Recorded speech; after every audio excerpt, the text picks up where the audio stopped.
Okay, shall we begin? I believe we shall. Okay. Here to speak with us today is Elaine Cunningham, author of many books in the Forgotten Realms series, including Evermeet, Isle of the Elves, Starlights and Shadows, and the Songs and Swords series, which some of you may recognise from the Harper series. She's created many memorable characters, and done a lot of absolutely splendid writing, and it's an absolute honour to have her here. Welcome, Elaine. Thank you for coming. Thank you. I'm delighted to be here. And again, I apologize for the late hour. It's only 8 o'clock here in Rhode Island, and it seems amazing to me that people are still awake over there. In other places, it's much earlier. It's worth it for what we love. Very true. Let's see what questions. Have we got any particular questions to start off with? I'll start with one of our own while people type in theirs. So, what got you into writing Forgotten Realms? How did you end up starting out there as opposed to, I don't know, where else really? Well, I started out, I was a musician, a music teacher, and I was going to school for an MBA at the time. It was the 80s. That's the sort of thing people did. And my first son was born, and the idea of going back to work and putting him in daycare was just heartbreaking. And I wanted to figure out something I could do to stay home with my son. And my husband said, "You're always reading. Why don't you try writing something?" And I thought, well, that's a pretty good idea. So at the time, women's fiction was very popular, very hot, and it was expanding rapidly. And so I thought, well, I'll give it a shot. I wasn't a big reader of women's fiction, and that I learned a very important lesson then.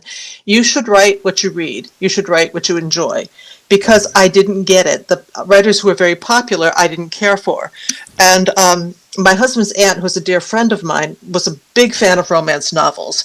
And she would read my attempts. I wrote 3 or 4 full manuscripts, and they were, technically okay, but I just didn't really get it. And she read the last one, and she goes, "Girl, you don't have a romantic bone in your body. Let's face it, you're weird. You should be writing something like, I don't know, science fiction or fantasy." And that felt right.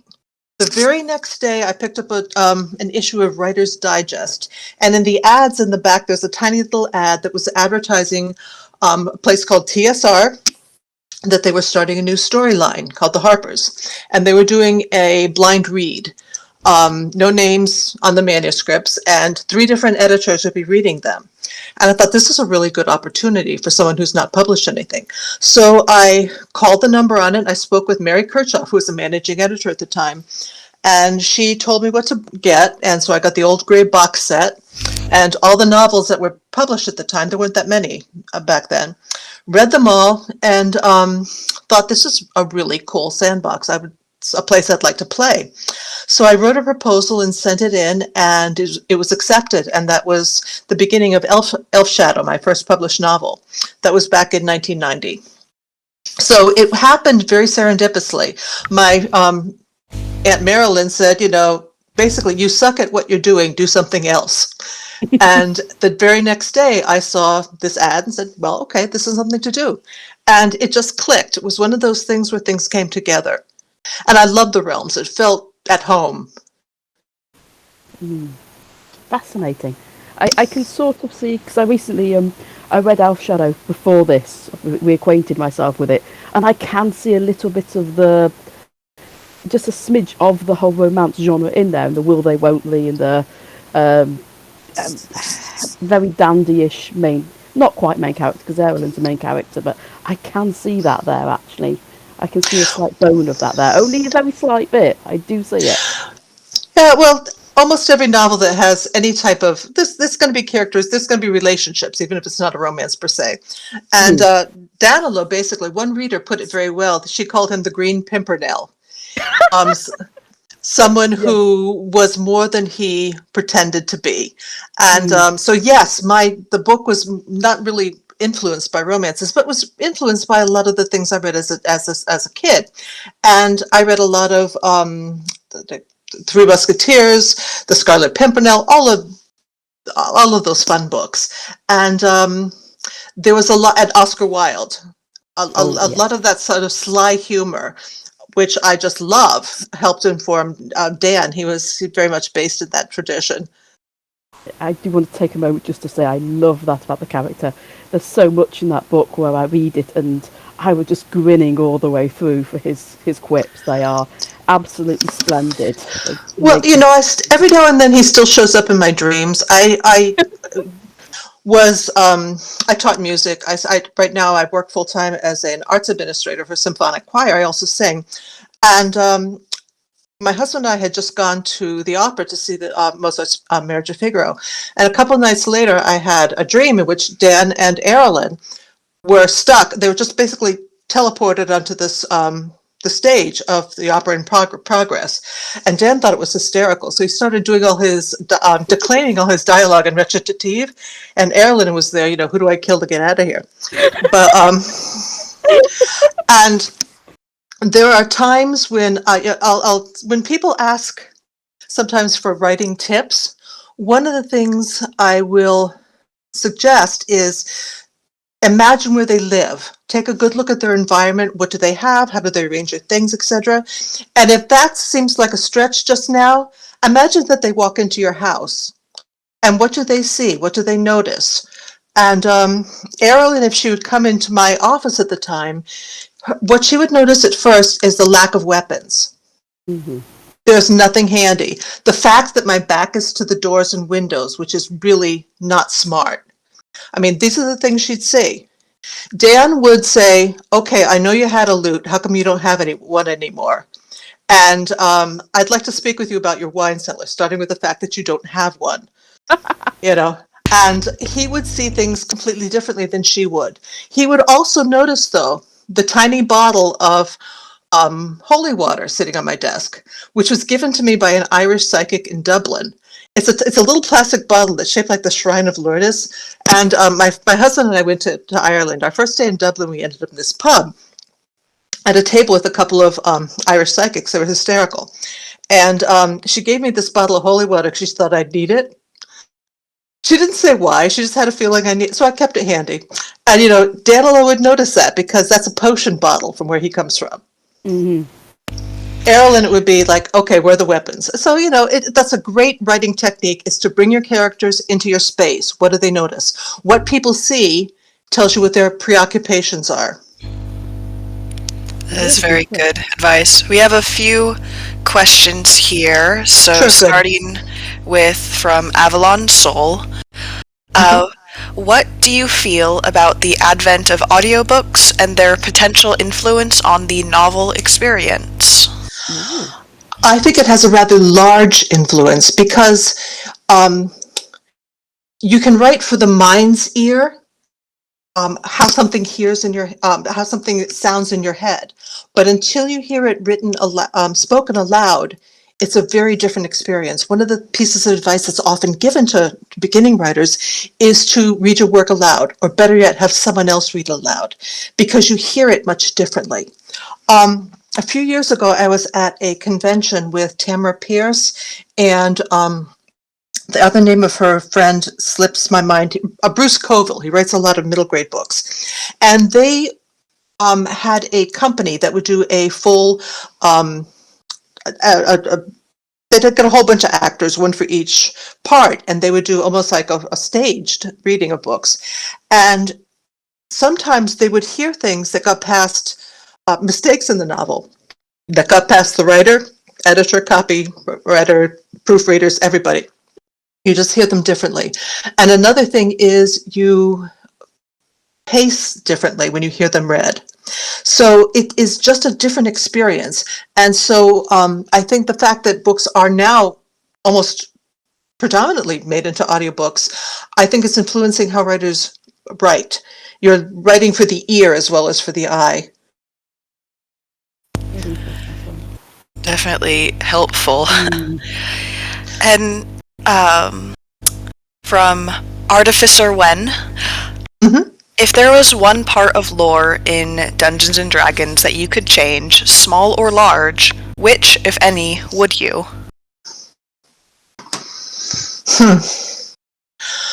I'm not entirely sure about that. I think Okay, I'm going to be totally selfish here. I think I would have Moonblades off limits to other writers and designers Mhm. because I started the concept and I was going somewhere with the swords. And that was going to be basically that was going in an arc toward a book I was writing, Reclamation. And there was a time between editions that there was not as much interplay between the writers and the game designers, etc. And I found out that when I was writing Reclamation, there were two other writers that wrote about Moonblades in a way that completely cut the legs out from under the plot of my book. And the way they have developed and how they've been written about in the lore and in a couple of other novels or short stories makes it impossible for me to complete the story arc. And so I think I would have wanted those left alone. So, I mean, it's a shared world. I don't own any aspect of it. The characters, the artifacts, nothing. I get it. That's something I knew when I signed on. But since the question asked, what would I change? That would be it, because ended up going in places that didn't make any sense and that I couldn't work with anymore. That can be I'm going to, yeah, but I can frustrating. imagine that be a little difficult, yeah. Well, Uh, shared ruled writing has its challenges. When I yeah, first started out, there was an awful lot of coordination with the game department as well. yeah. The outlines went to the game designers. The first drafts went to the game designers, and they went through the stuff. And the editor, I guess there's some debate, and not everybody agrees, but the editor would collate the notes and take out some of the contradictory opinions, and then he'd give me a report on things that worked or didn't work with the rules. So the bottom line was the game designers knew what the writers were writing, and there was a lot more coordination at that time in the 90s. And toward the end of the time when I was writing, it was a little bit more fragmented. So things like Mm. this could creep in. Sometimes it made it difficult to keep some of the lore straight. I can imagine, because I believe that that whole series of books really exploded, which is no bad thing. It's a very good thing, but it must have been hard Hmm. to keep a track of everything going on. So I can see how that would happen. Do you find, and I'm asking this because this was a question that came up sort of prior to Hmm. this, I believe from Iron. How do you find working within the confines of the law, and do you find it freeing, helpful, difficult? Any other thoughts on that, really? Sure. Basically, I approach writing the Forgotten Realms as if I were writing historical fiction. The fact that the fiction isn't, the fact that the history is fictitious is totally irrelevant. What you're trying to Mhm. do is create a sense of time and place, to create a feeling that you're actually there. And to do that, I think you need to have a lot of immersion in the lore. And also, you've got to get the details right, because if you make too many mistakes, that pulls people right out of the story. So I don't feel constrained by the lore because the lore is the setting. And it's like saying, well, I don't like writing in Regency England because I can't put motorcycles in them. Regency England is what it is, and you try to fit a story into that. That makes sense. Should we see what other questions Yeah. people have? You want to go From for it? Eliara. I love Danilo, and bards are my favorite D&D class. I am currently creating a bard subclass based on Danilo called the College of Chicanery. Any tips or ideas for it? Let me think about that one. Um, I'm just going to jot that down. It's a cool idea. College of Chicanery. And we can Great. come back to that. Sure. And another thing you can do is just drop me an email in a few days. My email's online on my website, which is horrible right now. It's just a placeholder website I put up a few years ago when I stopped writing full time. But my email's there, and if I don't remember, yeah, just say maybe midweek, and I'll probably have some thoughts I can jot down and send back to you. Cool. From Ranting Raven of the Moon. In any of your novels, do you base any of your characters on the real life ones? I'm assuming real life people, not real life characters. No, I really don't. Um, for one thing, there's always a disclaimer at the front of a novel that these characters are not based in any real life characters. And I think you have to honor that. Um, I mean, they're not created in a vacuum. I get little bits and pieces or ideas from people I know or people I've read about. Sometimes it the oddest things come from people I know, like Danilo's preference for green. My oldest son was, I think, about 3 or 4 when I started writing the novel, and shortly before then, we were decorating their rooms and primary colors. And so we were at the store and we're looking at these window blinds, these little micro blinds, and I said, there's 4 colors here. Which one would you like to have in your room? And so this little dude is looking at them, and you could just see the wheels turning in his head.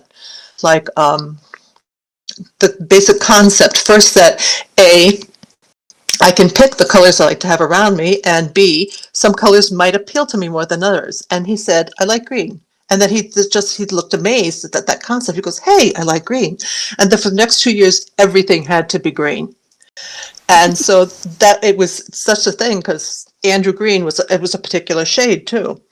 And everything had to be green then, because he thought, just all of a sudden realized this was a color he liked. And I remembered that, and that became one of Danilo's things. Everything had to be green. And so yeah, every now and then little bits and pieces of that will find their way into the characters, but none of the characters are really based on anybody. With Lyriel, I have no idea where she came from, but the fact that she went to a Raktilith, the academy, I went to a religious boarding school as a teenager, and the sense of claustrophobia and in that place comes from a familiarity. We didn't have, but it was less spiders, but Yeah. otherwise there were similarities. Oh my. Okay. It's those elements of your experience that make Sure. them so touching and relatable. Well, everybody, you find little bits and pieces of life that remind you of something or that you want to extrapolate from. That it might give you a scene, a seed that you say, okay, what if? Let me take this idea or this trait or whatever and change it and make it expand on it or magnify it in some way. So, but no, I don't take a person and say, okay, I'm going to change this person into a wizard. Makes sense. Yeah, it's a very different game to saying that our experience shapes who we are, so we can't really separate that from writing, No, But of course. at the same time, you're putting somebody you know in a fictional story, especially to any great detail, or it seems a bit. Yeah, I can very much see where you're coming from there. Do we have another question? We have many. From Tide. Could it be possible for some elves to follow gods, deities, divine beings that go outside the norm for elven culture and upbringing? And how would you go about conceptualizing and writing a character like that? For example, worshipping Malar, god of the hunt and bloodlust. I think it's entirely possible. There doesn't seem to be any strictures in the realms about what gods certain races can follow. Depending on one's experience and interest, Malar might be a very logical god to follow.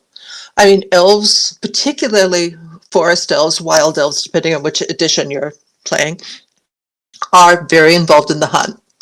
And I can definitely see wild elves following Malar. Or maybe they form a friendship with someone of another race, or maybe they are just spend some time in another culture, whether they're kidnapped or whatever.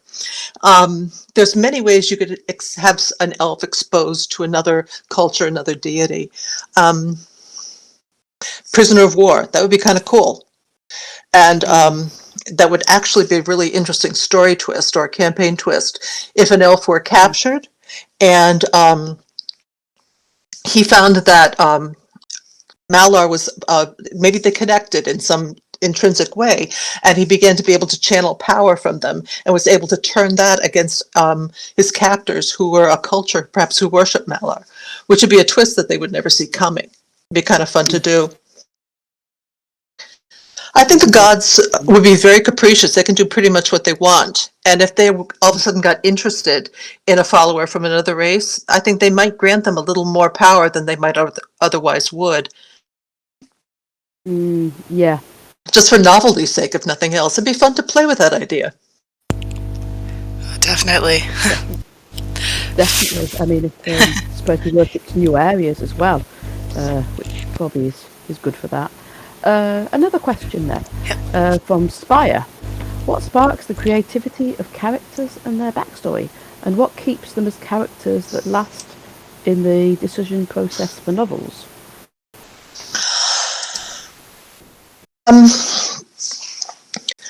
To a large extent, I think people are products of their environment. I start with learning of the setting and just trying to figure out how people in that setting would move through it. You hear me okay? All of a sudden the sound went a bit fuzzy. We can hear you. Okay, I'm sorry. So that's where I start, is what kind of people would live here? What would they face? How would that shape them? What would they rebel against? What challenges would they find? So that's one way I will start. And in terms of backstory, I do quite a bit of work actually on developing a character before I start writing. I do a detailed character outline. I also do a detailed story arc for each character. So I know where the character's going. What is the major decisions they have to make? What is the basically plot is 3 questions. What does this person want? What do they do to get it? What stands in their way? And you keep asking that question over and over until you have a plot. I always think about their background. It's basically like taking a character sheet and filling it out, except you do it in a lot deeper detail. Mm-hmm. Can you give us an example of that in your writing for one of your characters? Sure. Okay. A couple of people have mentioned Dan Lothan. He has a rather complex history that didn't make it onto the page. Things that I needed to know about the character. And one of the things about Dan is he is very precocious and very talented, and you don't necessarily see that all. He started dabbling with magic when he was young, when he was too young, and there was a catastrophic result. And for over a year, he was almost catatonic. His parents, in absolute dismay, called in Kelvin Aarons and said, "Can you help us?" And Dan was living in the country with caretakers and so forth, and Kelvin started working with him, and it took him a long time to get him past the trauma he went through to the point where he could speak again. And Dan also always became very, very guarded. He became very good at covering his emotions. And one of the things that sprang from that was the sense that he always pretended to be something he was not. There is a very, very dark side there to him, and he works very, very hard at covering it. Mm-hmm. I mean, some of the funniest people I know are people that struggle very hard with depression, that have had some sort of traumatic experience. So to me, knowing this about Dan helped me understand and write from a place that was not that just that he was a fluffy, good-looking tenor who made a lot of jokes. He was a person that was hiding himself, not just with one layer, but with a lot of layers. And that helped me keep Dan a little grounded in the character I wanted him to be. Not every character is going to have that many layers, and nothing, and they don't have to have something quite that drastic. But I think every character you have to approach what you're writing as the iceberg concept. What goes on the page is only 10%. you have to know what's behind there. Erilyn had a really rough background. It was Elf Shadow kind of skimmed over her training, but she's being trained by someone who basically a bigot. He was a gold elf bigot. He looked down on moon elves, and he had this half-breed moon elf. And so, even though he was acting as her mentor, there was always a passive-aggressive lack of approval and a sense of disdain that no matter how much you try to cover something, that it comes through. And Erilyn grew up and trained, being treated subtly as if she was less than. And that came through. A lot of people didn't understand why in the book Silver Shadows. She would, during the Elfin Summer Festival, she would celebrate with her friend Foxfire in a way that when she knew that Danilo was falling in love with her and that she was beginning to have feelings for him as well, but she didn't know what to do with them. But with these feelings, to be accepted as an elf, to be sought out for this particular festival was just so profoundly moving to her that it was something she needed.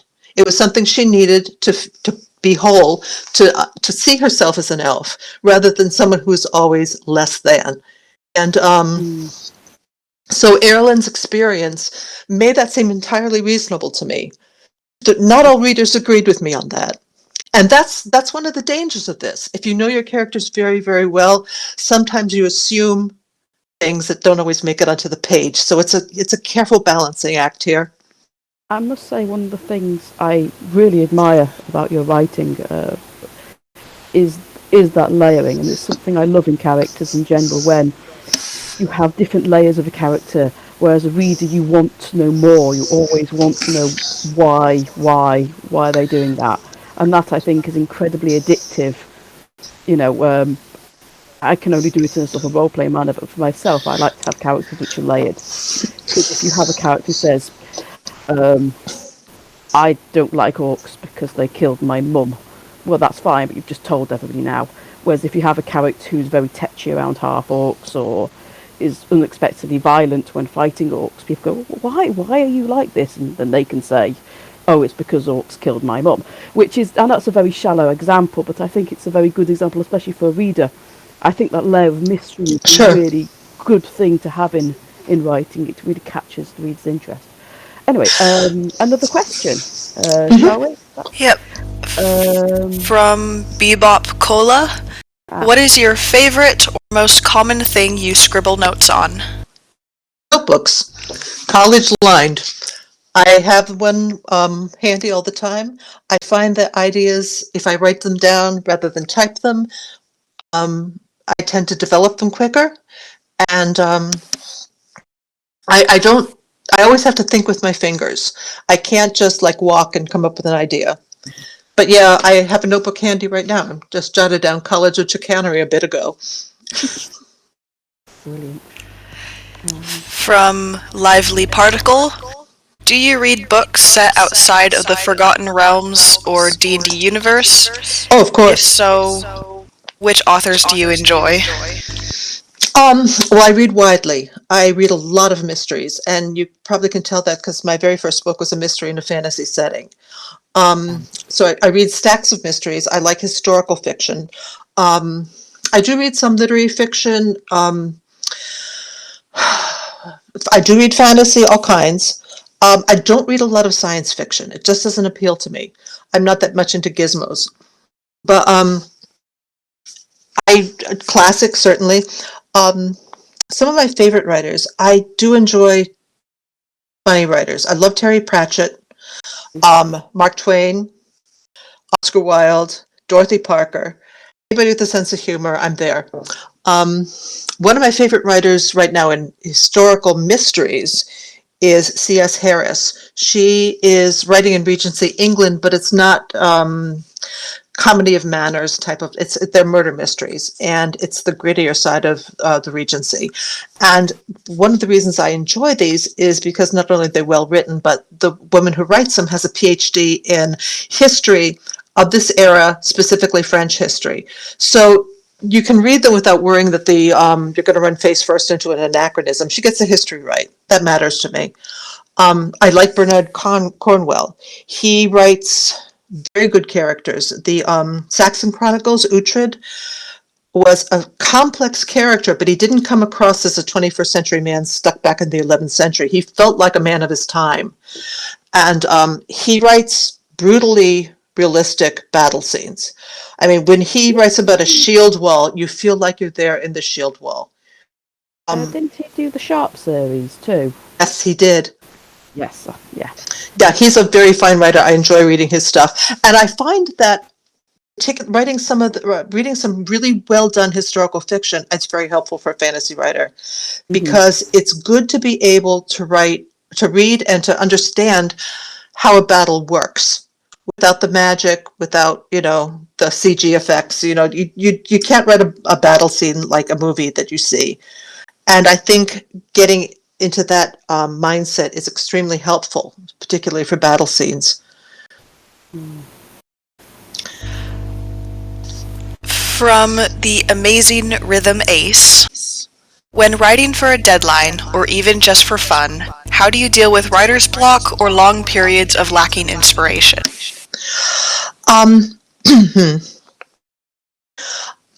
Well, it's a complicated question. I don't believe in writer's block any more than you should have like build a bricklayer's block. You go to work, you do your work.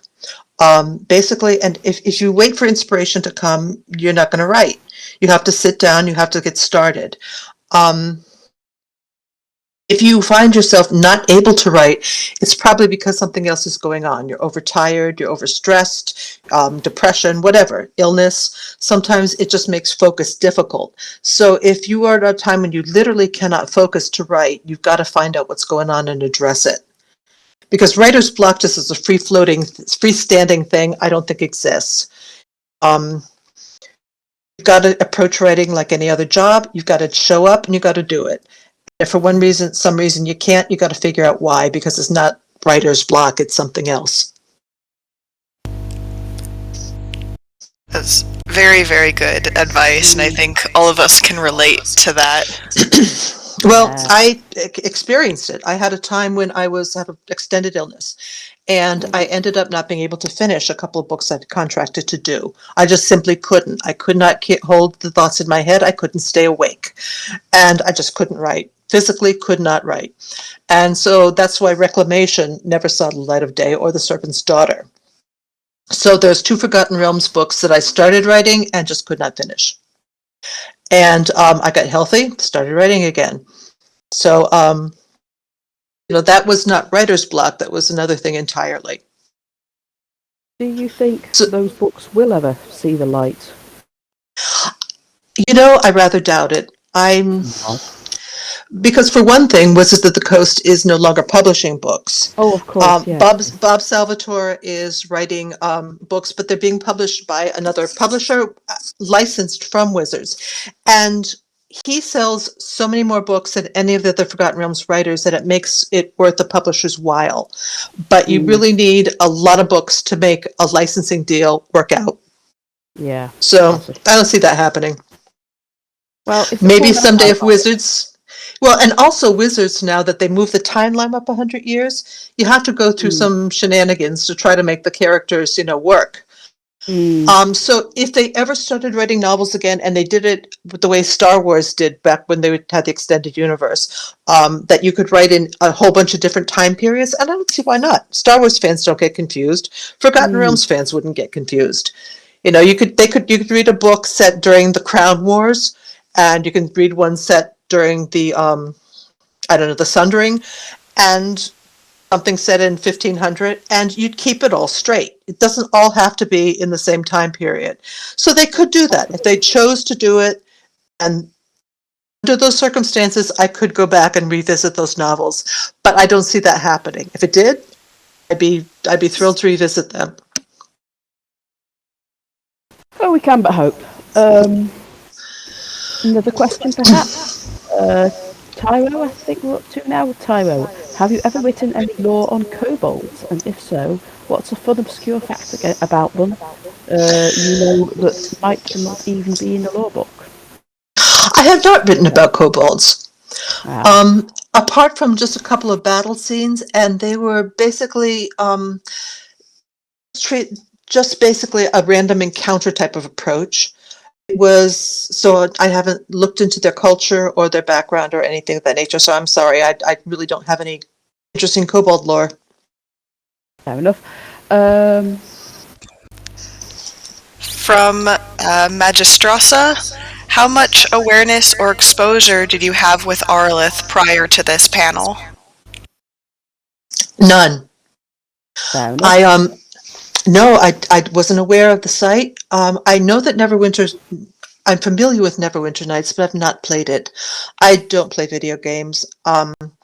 Unfortunately, I'm just really, really bad at them. Um, a few years ago, I was asked to write an EverQuest novel. And so I got the game, I loaded it, and I figured I should walk around, learn the setting, etc., etc. And I kept getting killed by giant bumblebees. And Oh, yes, I know. And I couldn't, and the tutorial is super easy. You just follow the little sparkles, but I kept losing the sparkly trail. And my son, younger son Sean, who was at the time an elite player, he did a lot of first-person shooters and other types of things. He was standing over my shoulder, watching me fall off the platform of the Tree City of Kellethan, and he's just looking at this and going, "How is that possible?" It was just awful at it. So finally, he built me a character that was powerful enough that wouldn't get killed before I walked 5 paces through the forest. But if you're really bad, if you're tone deaf, you're not going to join a choir because it's not any fun for you or anybody else. So for me, if I played in an MMO, I would be just making everyone around me unhappy. So I just don't do it. fair enough. Death by bumblebee. That must have stung. Um, Ouch. yeah. Yeah. Nice. I couldn't resist. I'm sorry. I'm sorry. Um, would you ever, if not having already, write for an interactive medium? That question from Avalon Soul. Can you define interactive medium? Uh, Avalon, can you define interactive medium? I'll see what he says. Because shared world writing of all sort is to some extent interactive because you're Yeah. dealing with designers, other writers, editors, talking to players, readers, but I don't think that's what he's referring to. Something like a video game or D&D module. I mean, I Oh, know you did some work with Ed Greenwood on City of Splendors. I don't know if that quite counts or not. actually, we wrote a novel called City Ah, of Splendors. It was released the same time as the game product City of Splendors, and that was very confusing to buyers because a lot of people didn't stock the novel because like, didn't we just order this book? But hmm. I did do some writing for Pathfinder Games, a little bit of flavor text for a couple of their books. I am right now talking to another game company about doing some fiction that would be published online about the time a new book, lore book, comes out. So it will be fairly interactive. Ooh, that'd be exciting. Yeah, it's going to be fun. Yeah. Um, From Miss Evelyn, speaking of character sheets, how do you Mhm. incorporate and portray alignments within your characters? Hmm, that's a good question. Um, I view the alignments rather widely. Um, I think that they are going to give people certain parameters for their decisions. For example, a paladin has a certain code he's got to follow. Um,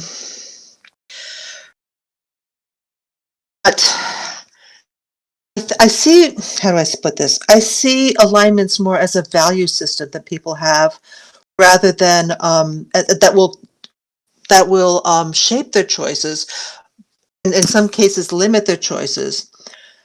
But they're still choices. People are going to make decisions, and some of them may be dubious within the bounds of a particular alignment. I mean, Erin is always going to be chaotic. She's basically, I consider her chaotic good. She's going to try to do the right thing. She's not always going to follow the law. She's not always going to do the right thing, because she's sometimes it's difficult to make a decision that's going to turn out well for everyone. But I see all characters making mistakes. I see all characters deviating from their values from time to time. So for me, alignment is pretty much a ballpark. This is what people try to do, what they try to be, what they try to follow. But they're not always going to do it.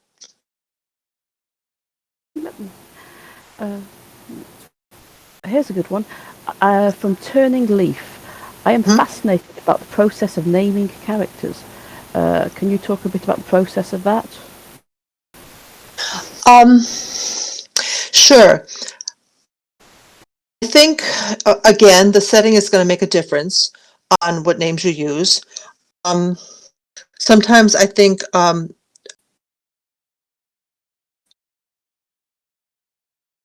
trying too hard to make a name that's really strange is it's difficult, because I want a name that people can pronounce. Yeah. And there's some names, especially in the early realms, that suffered from a promiscuous use of vowels. And it's like, how do you say this? I had no idea. So I wanted names that, for one thing, were pronounceable. Some of them I'm taking from real life. Sometimes are reflective of the culture, like Fyodor is a Slavic Russian version of Theodore or Amadeus or what have you, and it was ironic. It means essentially beloved of God, and he was essentially a doomed character from the start. And he was so there's a little bit of irony there. Tzigany from the Counselors and Kings series, that was kind of a layered name. It's Hungarian, and it often translates to gypsy, which is widely accepted as a derogatory term. So Tzigany was she was a slightly shady character. She was also very much a wanderer, sort of a street waif, and she would appreciate the fact that her name was also in some ways a slur, because she was sort of a gutter rat type character, and she didn't mind that.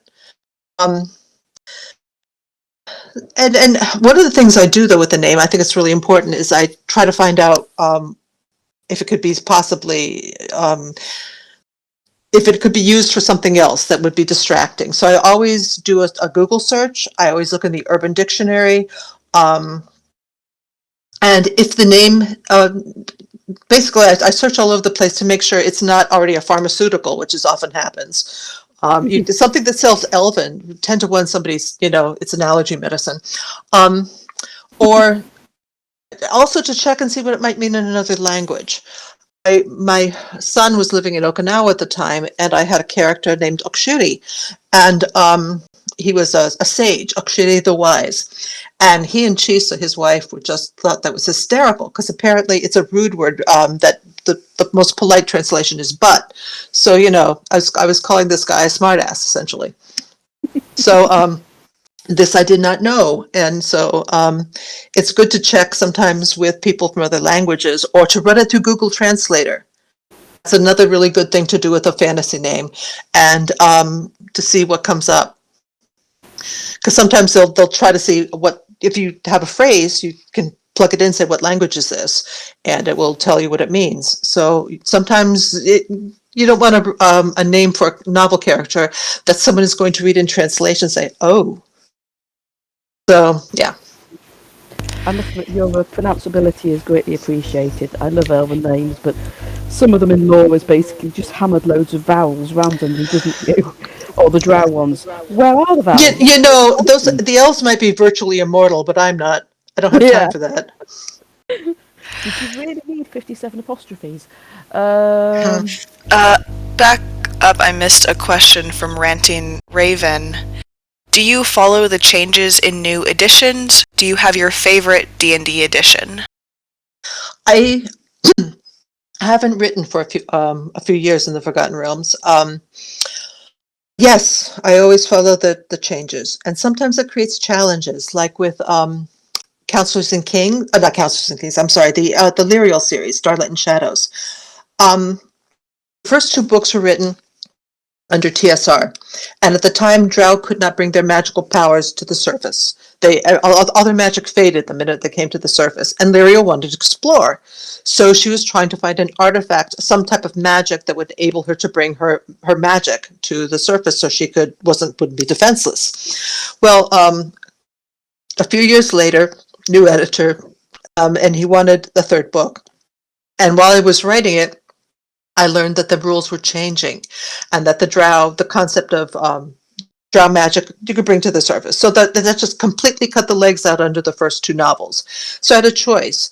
For the third novel, I could ignore the first two books and then just write according to the rules, ignore the rules and follow the same concept I did in the first two books. And neither one of those things felt satisfying. So what I did was I wrote the rule change into the novel. So the actions that took place um, in the book created some of these changes. So it can be challenging when the rules change to try to keep the books consistent. And sometimes you can't go back and change the books you wrote. And sometimes when I would hear from a reader that could just come into the game and was playing for fourth edition, they say, well, this book was written and you said this, and you try to explain that during second edition, that's how it was done. They don't always get that. So that does make it challenging for fiction. But yes, when I am writing something, I write in the rules that are currently being used, and I try to reconcile it what was done in the past as best I can. Um, Going to jump onto Miss Evelyn's question. We will get to you too, Hound, but just as it follows on fairly nicely from, how much research went into writing Councillors in the King series, specifically the nation of Halrua? And I do apologise for mangling that name. No, that's fine. According to Ed Greenwood, when you see multiple vowels, everyone is pronounced. And so I've always pronounced it Halruaya because there's an A and there's another A. So you can't say Halru because that just sounds stupid. So I make the first one long and the second one short, but that's me. But yes, Ed says every vowel should be pronounced in some way. Okay, for Halrua, there was not a lot written about it in the lore, but I got everything that was written and read it. Um, so if it was if Wizards or TSR had published something on Halrua, I did read it, and it took a while to try to create something that felt consistent because Halrua is a strange country, um, and the counselors were uh, my own invention, but they seem to make sense within the culture that was described in the lore. So yeah, there are areas that aren't really that well detailed, and Halrua was one of them. But I did read everything that existed on it. What is that? I think that's that question answered. What is your writing ritual like? This is from Two Hand. Do you prefer silence, or maybe some background music, coffee? Um, I can't listen to music while I'm writing. Years and years ago, I was taking a grammar class just for the hell of it, and the teacher was talking about how trained musicians have a hard time generally carrying on a conversation when music is playing because we are trained to actively listen. And it is literally like trying to carry on two conversations at once because you're using the same neurological pathways for listening to music and carrying on a conversation. And writing is very conversational. So I can't do both. I can't have background music because I have to actively listen to it. I mean, so my writing Basically, one of the things I do is I just read over a little bit of what I did the day before, just to get started, get back into the writing, and then just, I have these days a very limited amount of time to write, and it's usually in the early morning. So I get up, have a cup of coffee, do that, go turn on the computer, read what I did yesterday, and then I have maybe just 2 hours to write. So I've just got to sit there and work on it for that very limited amount of time. Mm-hmm. Do you have any favourite non-English writers or ones that influenced you the most? That's a question coming from Itikar. Non-English writers. I think probably I don't read a lot of books in translation, but probably mythology and folklore. I read a lot of folklore from all over the world, so some of it in translation. That would probably be it. Okay. Mythology and folklore. I've been fascinated with that since I was a little kid, and probably that's what drew me to fantasy more than anything, because Marion Zimmer Bradley, who wrote The Mists of Avalon, the Dark River novels, etc., she said something once that made a great deal of sense to me. She said early in her career, she's given the advice, if you want to write science fiction, study science. If you want to write fantasy, study religion. And I'm defining religion in the broad sense of all mythology. And so, yeah, I've read mythology from all over the world, and obviously some of that has to be translated. But no, in terms of novelists, not really. You worked with Mr. Greenwood for a period on the. It's getting late, so my head is turning into sludge. I'm sorry. Ranting Raven of the Moon. Was your impression on Mr. Greenwood when you started working with him, especially working with Elistrians, the Dark Elf? We didn't really work with the Illustrians. We worked together on one project, and we've known each other for years at that point. And good friends. We used to talk on the phone quite a lot back when people still talked on the phone. And we were writing The City of Splendors. It was a lot of fun. We spent a lot of time on the phone. We sent chapters back and forth to write and overwrite, and a lot of laughter. It was a fun process. The book was not terribly satisfying for a number of reasons, but the process of writing it was just great fun. From Meadow, do you have a favourite in-setting god? I'm sorry, try that again? Do you have a favourite in-setting god, as in Forgotten Realms, I'm guessing? Okay.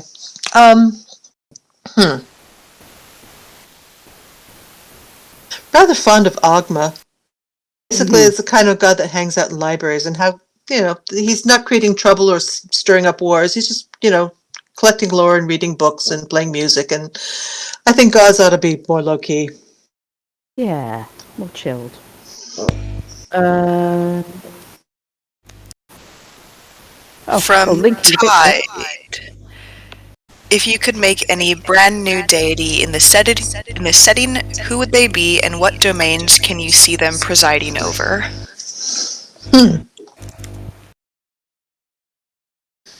A brand new deity.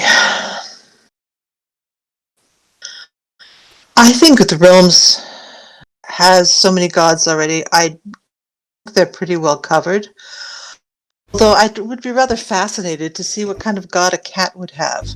I mean, the winged cats, the Cheshire, the sentient cat people or whatever. Who did they worship?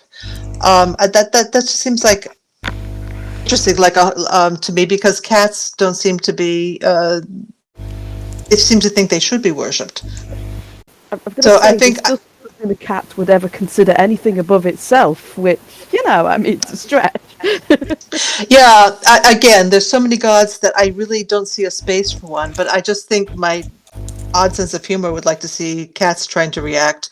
And I wonder what a worship service would look like. noisy, I'd guess. One would think. Yeah. Um, oh, here's an interesting one from Aniel. To what extent, if any, are characters idealized within the context of a D&D game mechanics, such as class binaries or meta concepts like character level?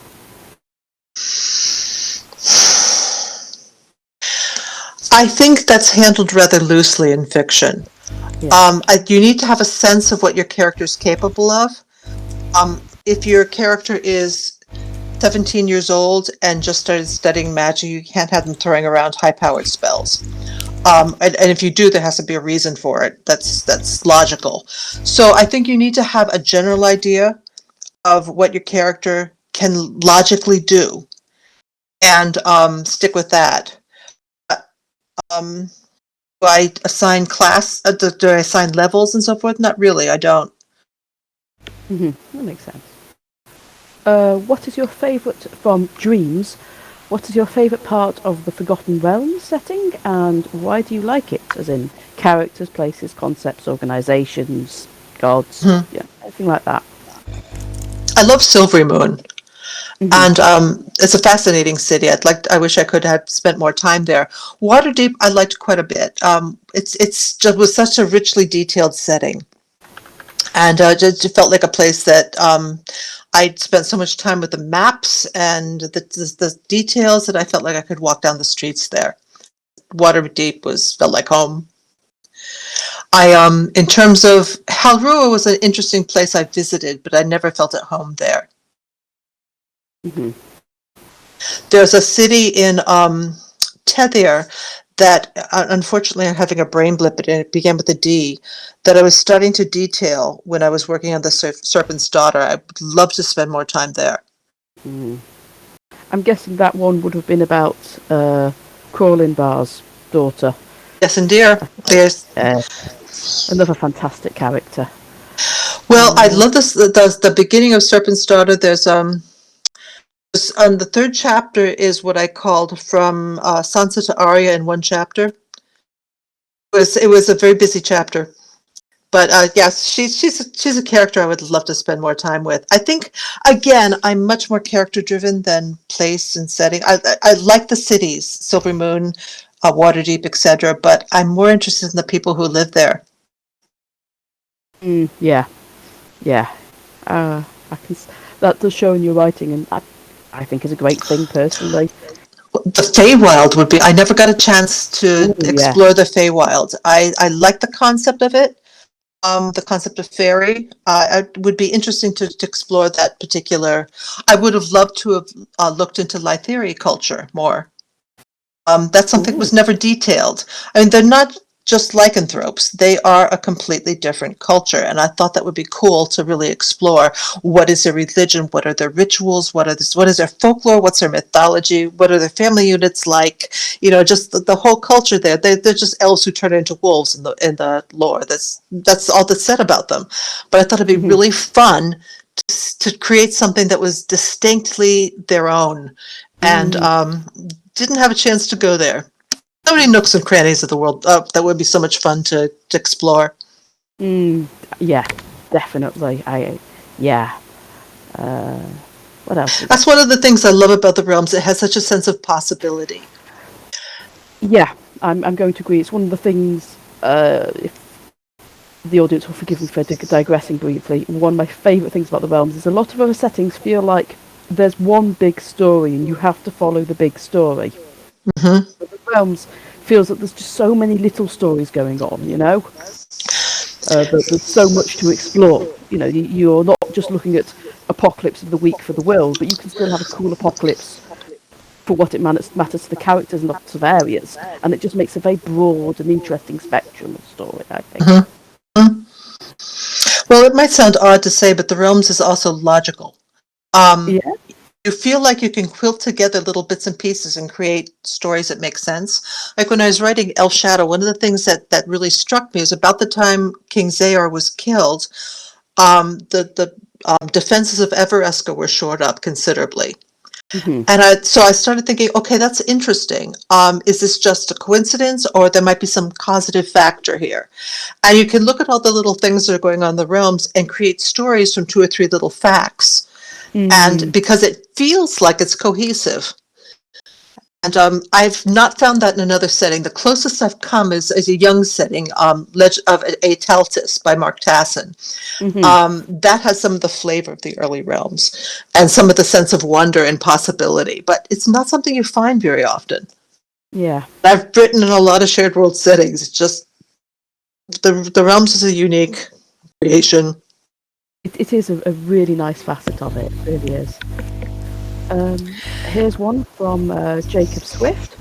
Uh, it is held by a lot of people that you can never use the anim. Oh, okay. It is held by a lot of people that you can never use the animate dead for a good purpose. Do you think this is true? Well, an argument has been made that it would be better for an undead to fight and die, or would it be better for a living being to presumably fight and die? In short, can there be a benign necromancer or pale master or something?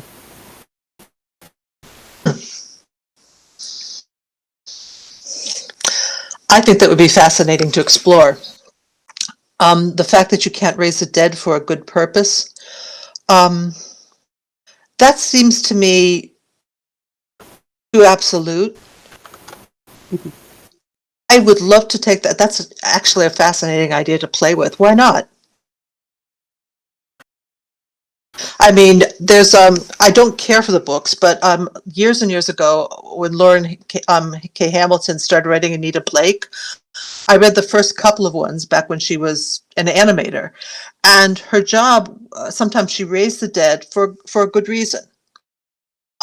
Sometimes to find a murderer, sometimes to help solve a mystery, but within the context of the first couple of books, someone that could animate the dead might have a very good reason for doing so. There's always a high price to pay because it was very difficult and expensive magic.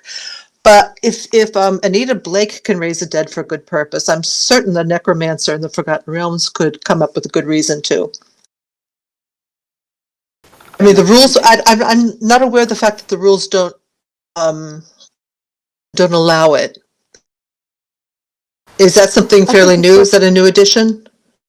No, I think actually in the more recent editions it'd be less of an issue because they've pretty much, and I'm sure people will correct me here, pretty much made alignment a non-entity.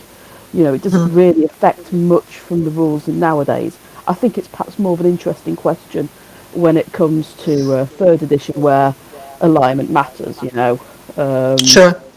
Or 3.5 or 2, whatever. But from my knowledge, and again, I'm expecting people to yell at me telling me I'm wrong. Fourth and fifth ed, alignment doesn't tend to matter that much except in the big cosmic extremes. So in theory, you could have a paladin raising undead, and I don't know, maybe the GM in question could say, "Oh no, that makes him evil now," but he could still be a paladin and do his thing so long as he was fulfilling his basic oaths and stuff. It's an interesting question, but I think it definitely more affects older editions where alignment mattered than recent ones. I think. I think so. Some of the rules in the early editions, like the the Wyvern Spur by Kate Grubbs and Jeff Grubbs and Kate Novak. Olive Rescuttle couldn't be a bard because she was a halfling. At the time, halfling college, the bard colleges didn't admit halflings. Well, those are the sort of rules that had at the time, and yet Olive was a bard, or at least she pretended to be one, and she was an entertainer. So they acknowledged the rules, and then the characters kind of did their own thing. Hmm. And I think in the case in which you're describing, there could be a necromancer that acknowledges the rules and finds a way around it. Hmm. And sometimes even something that is meant for a selfish purpose can have a good end. There's so many interesting ways to play with that idea. I Mm, mean, from a narrative standpoint, I think it's really a fascinating concept. How would it? Why would a necromancer be drawn to do something for good? Was his original purpose? It's you could create a really fascinating backstory and a really interesting campaign with it. definitely. Okay, here's another question. There's another question. Oh, hold on. Sorry, yes. From Ranting Raven of the Moon. Have you read the Witcher series created by Andrzej? I am so sorry. I'm not very good Andrei at this name. Sapkowski. Thank you so much. I do apologise for my awful mangling. I am very sorry. If yes, what did you like in it? Unfortunately, I have not. I understand the translation to English is not very good, and I don't read Polish very well. Fair enough. My father was from Poland, but we just didn't learn. Jacob Swift has another question, but I'm going to go through a couple of other people first because we're getting a little short on time, I believe. Next question then is from Admyconoids brackets fruit. Admyconoids fruit? That'd be fungus, surely. Would it be right to eat one? I don't know. Why are there no LGBTQ characters in any of your books, despite your support outside of the novels? Because at the time we had a code of conduct, what we could write and what we couldn't write, and that was one of the things that we could not write. Oh. I just between you, me, and the 44 people listening, and when I wrote the book The Radiant Dragon, in my opinion, Teldon Moore was gay. And he didn't talk about it. There was no reason in the book to talk about it because he was too busy trying to fly this spelljammer to develop relationships or express his sexuality. That just wasn't the book was about. But me, that's how I wrote the character. Yeah. And it would people doesn't necessarily know that. I don't think so. But I think particularly in Drow society, I imagine that there's I would assume that there is a lot of fluidity there, but we were not allowed to explore that at all. It's kind of a shame, really, in my opinion. Really? But, yeah. Oh, well. Here's another one.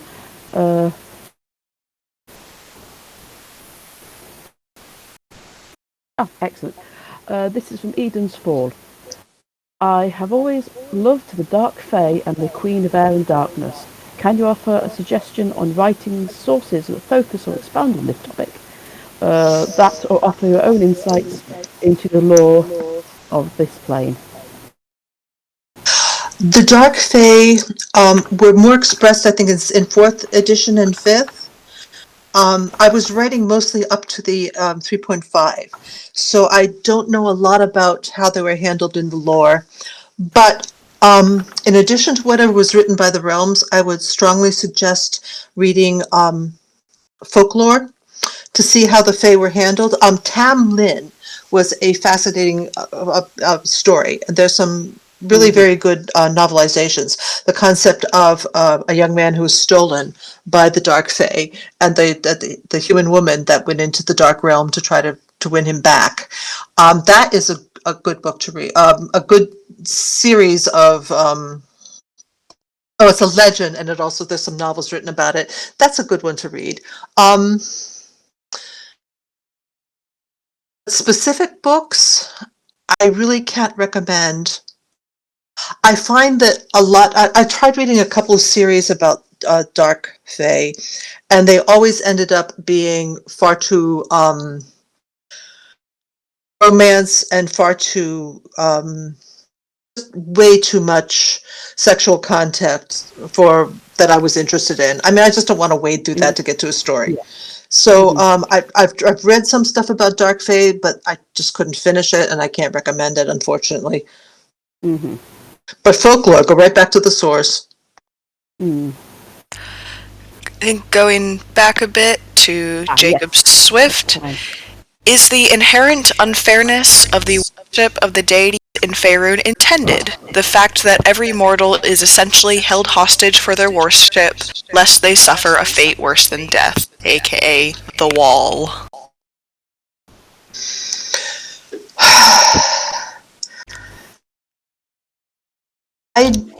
This is going to be a difficult question to answer. I think to some extent, no religion is completely logical. No religion is particularly fair. I think the Realms reflects this. There's always some quirks that seem just arbitrary. And no, I don't think it's fair. Within the context of the realms, I think it's a something I wouldn't have written into it. I've never been terribly interested in the gods of the realms, to be honest, and that particular aspect has always bothered me too. You have to pick a god, or you get stuck in this sort of a limbo afterlife. I don't like that aspect of the realms, and so I guess the question is no. I don't think it's fair. If I were a denizen of the realms, I'd be pissed off about that. Unfortunately, in the realms, you can't be an atheist because it's just so obvious that the gods do exist.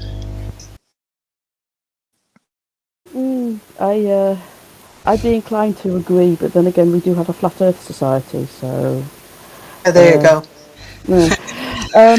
If I can be cheeky and ask a last question, I think we've basically run out of questions now. I'd like to ask just one last one of my own, which is there any aspect of writing or writing character or something you particularly enjoy?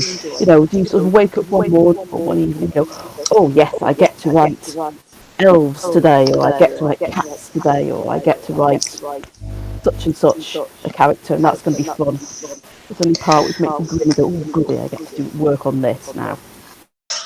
I like dialogue. It's difficult to write, and it doesn't come easily to me. I have to go over it and over it and over it until it sounds like it's effortless. But when it clicks, it's so much fun to do. Particularly if there's a bit of humor in it. That's what I really enjoy writing. And it's fun when the dialogue really tells you who the character are. And that's moments that I really enjoy. Well, we've been here just over an hour now. And I think we better close this up. Thank you so much. It's been really lovely to have you. Thank you very much. And the person who asked about the college, sure to send me an email, and I'll give it some thought and see if I can come up with some ideas. They did say they will send you an email. Sounds good. And thank you so much for this. You bet. It's been wonderful. Well, I did go on and on a bit. No, That's what you're here for. Well, thanks for having me.